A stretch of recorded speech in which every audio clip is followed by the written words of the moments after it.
Kepolisian Resor Aceh Selatan melaksanakan penyemprotan desinfektan secara serentak di ruas jalan raya dan fasilitas umum di pusat kota Tapatuan dan di kecamatan-kecamatan dalam wilayah Kabupaten Aceh Selatan, Selasa 31 Maret 2020. Penyemprotan desinfektan di ruas jalan raya dan fasilitas umum dalam upaya untuk mencegah penyebaran virus corona atau COVID-19 tersebut menggunakan mobil water cannon dan armada pemadam kebakaran dari BPBD Aceh Selatan.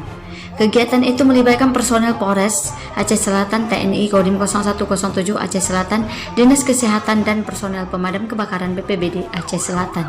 Sedangkan penyemprotan desinfektan di ruas jalan raya dan fasilitas umum lainnya di Trumon Raya dilaksanakan oleh Brimob Kompi 1 Batalion C Pelopor beserta unsur Muspika Trumon dan pemadam kebakaran. Penyemprotan desinfektan secara serentak tersebut juga dilaksanakan unsur Muspika Labuan Eji Barat beserta petugas Pos Damkar 03 Labuan Eji dan UPTD Puskesmas Belang Kejeren.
Terima kasih telah mengunjungi Ceber Channel.